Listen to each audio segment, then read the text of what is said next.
That's good. I'm gonna take the reins then. For me, What about you, Lambo? my letdown isn't as much with the story. I actually really enjoyed the story for this game. And I'm going to go ahead and give people fair warning. If you don't want spoilers for Final Fantasy 15, skip ahead now. I'm going to put the time code on there somewhere. So if you don't want them, here's your last chance. So I really enjoy the story of Final Fantasy 15. I think it's a perfect example of great story writing with bad storytelling. So you saying they had a good story, but it was a horrible execution of the good story? Yep. Okay. There was so much content that was cut out of the main game. And I get why they had a whole bunch of production issues to where they had to do it, but I think that it ultimately hurt the game in the long run and hurt a lot of people's enjoyment of the game. And it's now looked at by a lot of fans of the series as one of the worst in the series because of how the story was told. They took several parts. They made a short anime miniseries. I think it's 6 episodes or 5 episodes that focuses on the backstory of the main characters and has a lot of character development in it that should have been in the game to get you more acquainted with the characters while you're playing the game. And then they had a movie that was released, I think 3 months, maybe 6 months ahead of the game. That was actually a pretty solid movie. I enjoyed it. But what happens in the movie is kind of integral to the early parts of the game. And come to find out, so let me set the stage a little bit. You have the Lucian Kingdom, which is the kingdom of the main protagonist and your party. And then you have the Niflheim Empire. And in the movie, the Niflheim Empire does some political strategery and invades the Lucian Kingdom and takes control of their capital city. Come to find out, you were originally supposed to play through the invasion, and not being able to do so really drops the ball from a story writing perspective and for the player's experience, because you lose out on that opportunity to see the city in struggle and to see how people react and to really get an emotional connection to the city and the people there. And even if you were to bring in the miniseries content and let the player experience that in the game before the invasion starts, you would have that much deeper of a connection to the city. And it gets to the point where at the end of the game, you come back to the city, but you have no connection to it. Like, it's just another dungeon, which granted, it is a good dungeon that's laid out and designed very well, but you have no emotional connection to it because you only spent the first 5 minutes of the game there, and that 5 minutes was in a cutscene. So if you haven't watched the movie or the miniseries, you have no real connection to the city. So now I definitely agree with what you're telling me. What BLJ said earlier, that's definitely poor execution.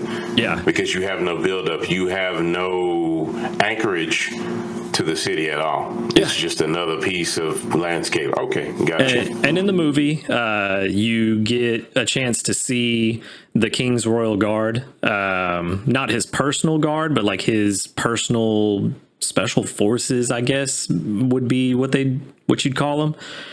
You get to see a little bit of their daily lives, them going through the city. So through that, you get to see other citizens of the city, how they make their living, what life is like just on the day to day, so that you can establish that connection. But unless you watch the movie, you're not going to. And then to make it worse, at the end of chapter 1, they do just a quick montage that lasts maybe 30 or 60 seconds of some of the events from the movie, which is great to let you know that, hey, these events happened here if you've watched the movie. But if you've never watched the movie, you have no idea what you just saw. kind of reminds me, and man, I hate to point the finger at Square Enix, but goodness gracious, they got this shit bad. What you telling me is they did the same thing with Kingdom Hearts, man, and I'm a big Sora fan, but they released some titles on Game Boy Advance and DS and all these other portable systems, and Kingdom Hearts 1 and 2, they were really fluid storytelling, and if you did not play those games on those other systems, like not everybody was rich, you know, and nobody had a magic lamp that they could wish for those systems. So if you did not have access to those systems, when they finally released another game on a home console, you were like, what is going on? Like, who is this? Aqua? Terra? What the hell is that? Roxas? What are you talking about? But granted, Roxas was in the second game on PlayStation, but it was another guy. I can't remember his name. It was Sora, and his nobody was Roxas, but it was another guy who looked like Roxas, looked exactly like Roxas, but it wasn't Roxas, and you needed the portable system to see him. So everybody's scratching their heads, and it was terribly executed. But sorry about that outburst, but my loyal letdown meter just started overflowing, and I had to go on the offensive because you just triggered a scenario that Kingdom Hearts did the same shit. But by all means, continue, good sir. Well, to Kingdom Hearts' credit, they at least finally re-released the games on main consoles to where you could play it. Yeah, 20 years later, but yeah, so you got it eventually. With the movie, the Kingsglaive, it only shipped with the game if you got the deluxe edition or higher. So if you just bought the standard version of the game, you didn't get the movie. You may not even know the movie exists. Pay to win. Yeah, and honestly, I think that you should watch the movie. Like, if you're coming into Final Fantasy 15 completely fresh, watch the movie first, or technically watch the miniseries first, then watch the movie, then play the game. Problem is, a lot of people get turned off by that. They don't want to put in all that effort, and it's hard for me to blame them. Yeah. Not everybody's like me. I didn't mind watching the movie. To this day, I've still never watched the miniseries because I didn't know the miniseries was a thing until I was already into the game. But not everyone's going to do that. And then also by not watching the movie, you spend the first half of the game on a pseudo road trip looking for the Oracle Luna Freya. And in the movie, you get a lot of time with Luna Freya in the movie to kind of figure out a little bit of who she is. You don't get all her character development in the movie, but you do get some of her character development in the movie, even if it is a little iffy because she's kind of a damsel in distress stereotype for a lot of that movie. Gotcha. But with her dialogue and the things that she says, you get an idea of who she is as a person. Again, if you don't watch the movie, you don't get that. And then to make matters worse, you are spending half the game looking for her, but a lot of her character development that you get in the game is done through missable cutscenes. Like, there's one instance that I can remember where if you don't walk up to these guys standing around a radio and choose to press the button to listen into what they're saying and listen to the radio, you miss a cutscene that shows her healing people from the sickness that they are suffering from, called the Star Scourge. She, as the Oracle, has the power to heal the people of Star Scourge by taking it into herself. And you can miss that cutscene. And then if you don't ever listen to the radio, you also miss out on little lines of dialogue that explain to you what she's doing while you're playing the role with the main party. While you're trying to get to where she is, you miss out on that as well. And I missed out on a lot of that on my first playthrough because I didn't know it was there. Because the other problem is a lot of those radio broadcasts are covered up by advertisements. So you go listen to the radio and it plays an advertisement for an in-game product like car oil or the in-game diner. So if you go and you press the button and it gives you an ad, and then it gives you another ad. You're like, man, forget this, and you run off, which I'm sure is what happened to me. I heard 1 or 2 ads, and I was like, that's just flavor. I'm out. And then missed out on some core information. Gotcha. And I feel like if you had a chance to play her side of the story or got more cutscenes with her side of the story, the payoff when you finally do reach her would be a lot better. I feel you on that. Yeah.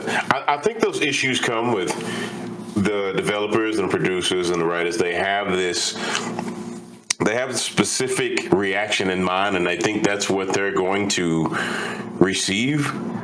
But they don't realize that we're more complex and more curious, than what they expect. And they leave these loopholes, and it turns into, your rant.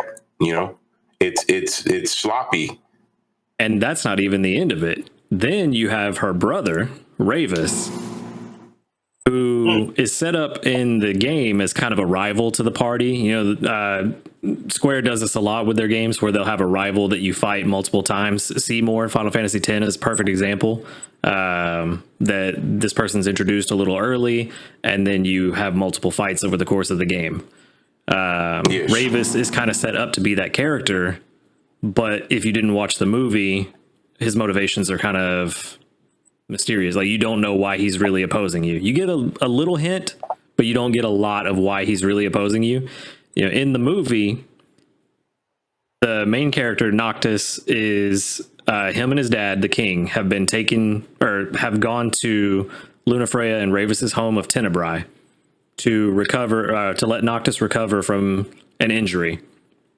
And while they're there, the Niflheim Empire attacks and tries to, I can't remember if they're trying to kill or just kidnap the king and Noctis.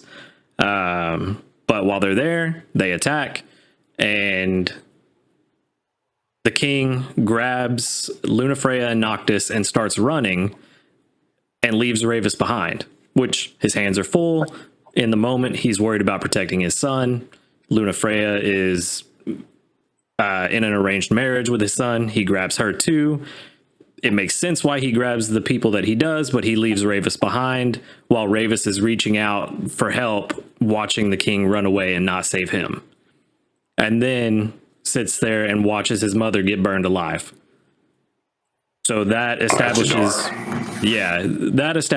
why Ravis does not like Noctis and his father, and why he opposes the party.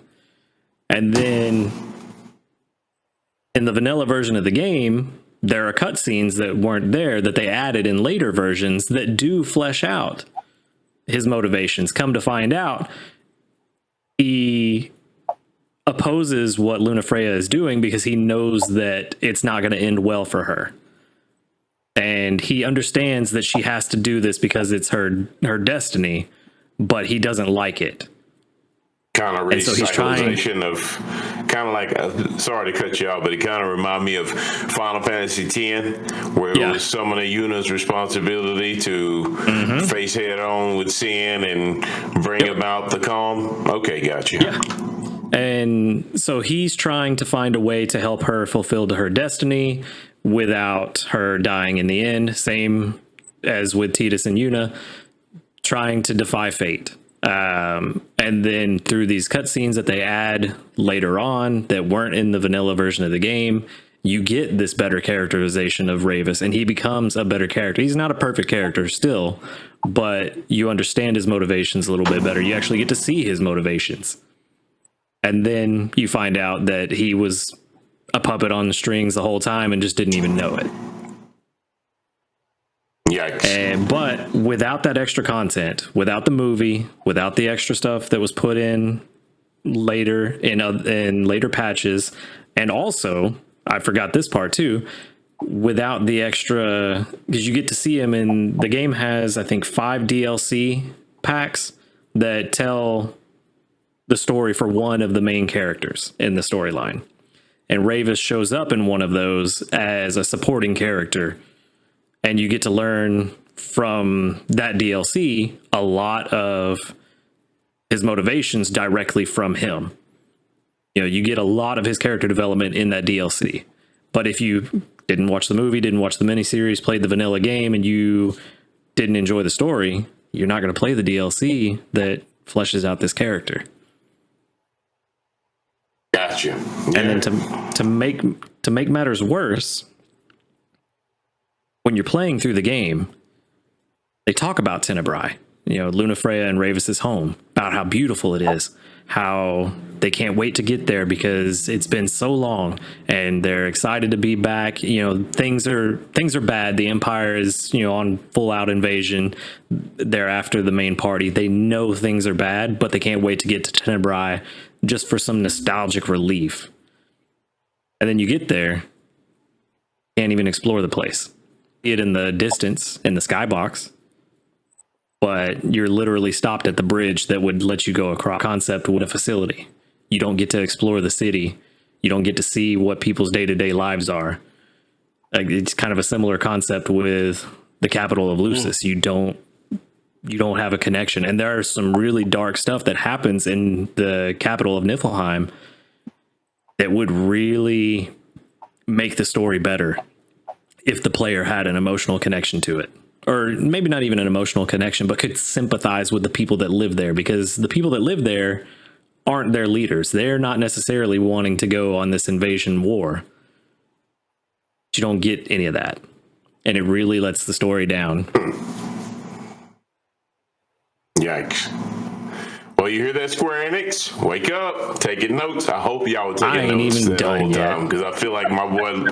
Oh man, see, Bro, he's not even done yet. There's so much, and keep in mind, I really like this story. I think it's great. Final Fantasy 15 is one of my top 5 Final Fantasies that I've played, and I think the only one I haven't played is I haven't played 4, 5, and 6, but I've played all of the others.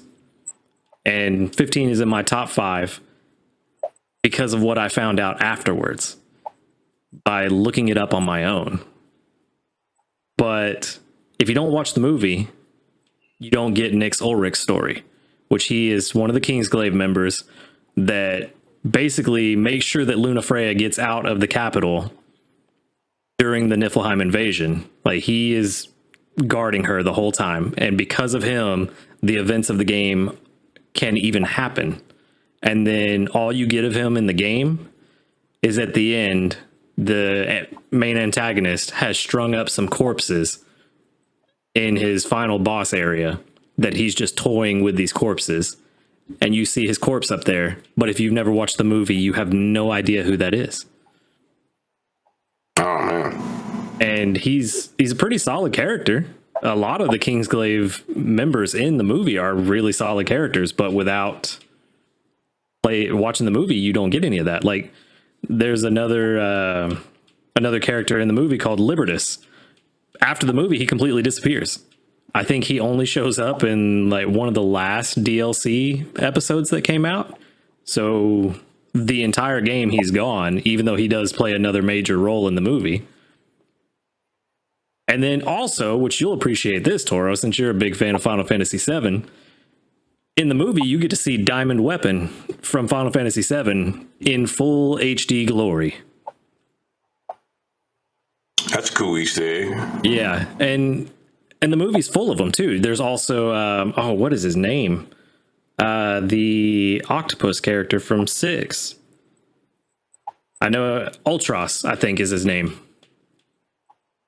And he's in the movie as well as a nice little Easter egg. Like, that movie is full of Easter eggs to get you as a fan of the series excited, but you miss out on it completely if you didn't watch the movie.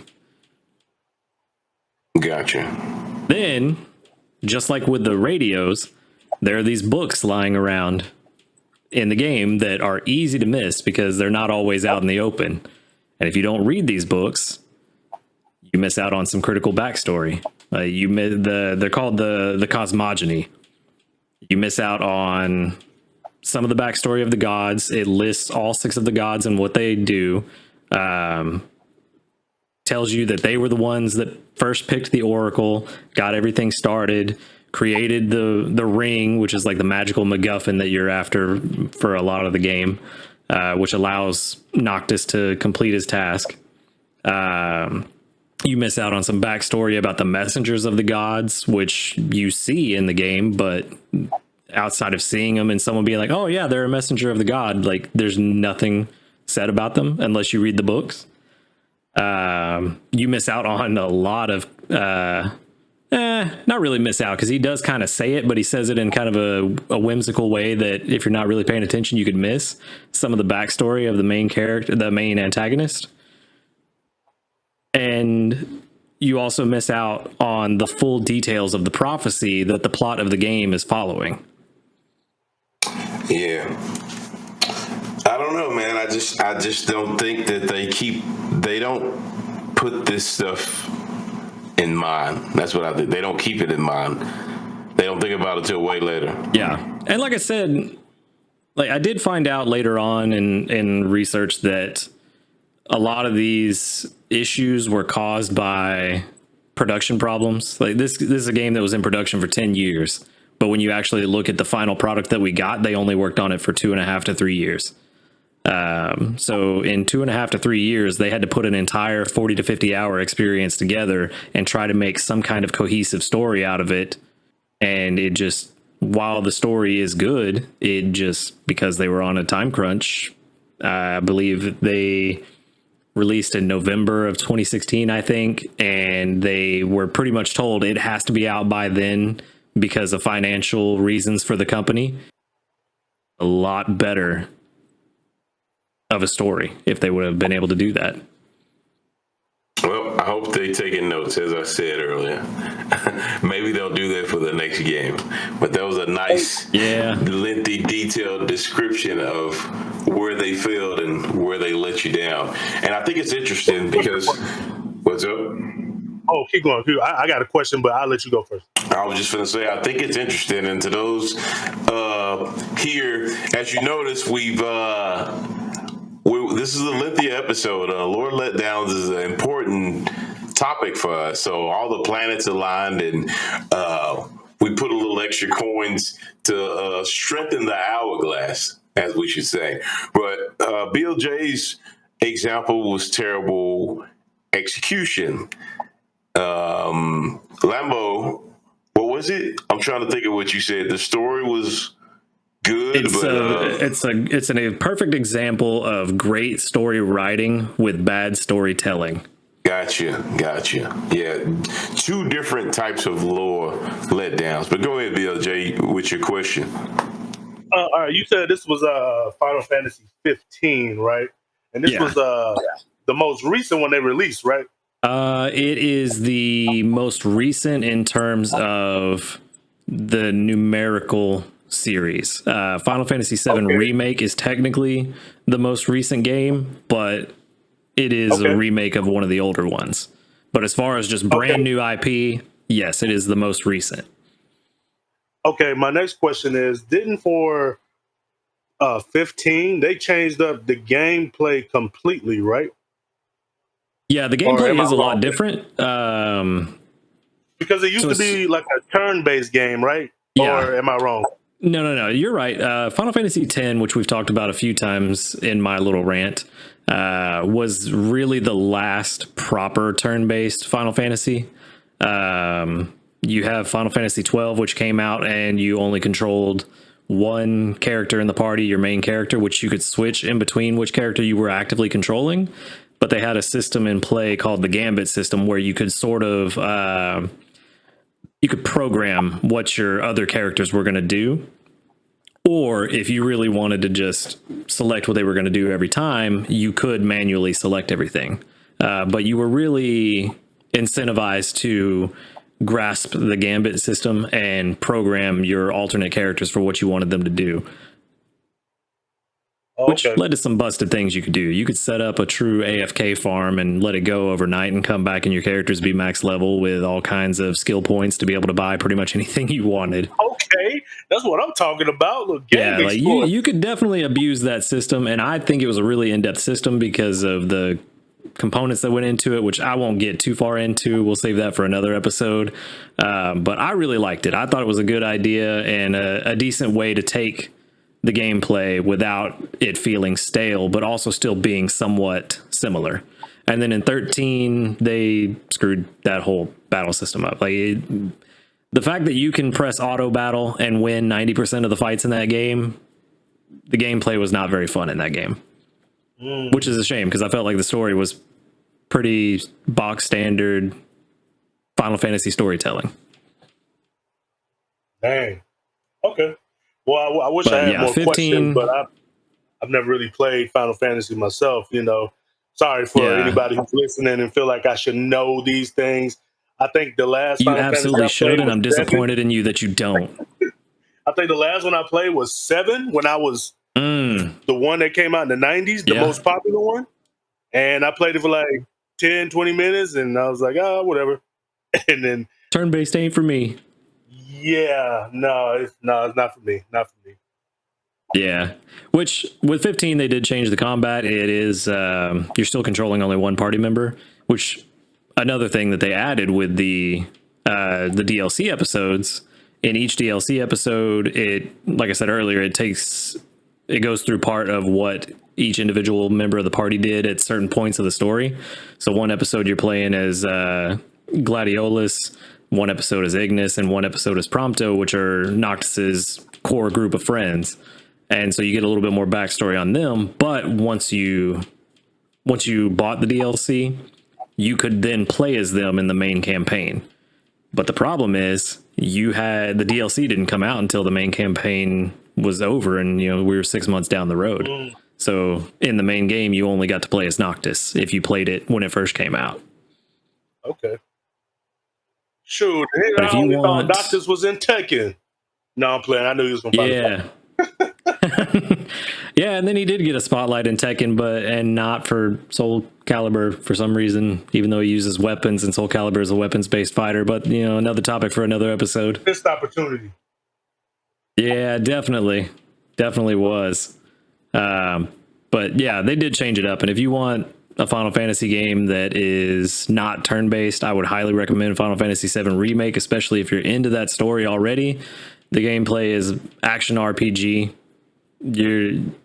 It's pretty spot on. I'm not going to say it's perfect. There are definitely some tweaks to be made, but it is a huge step in the right direction. Okay. But I've gone on enough.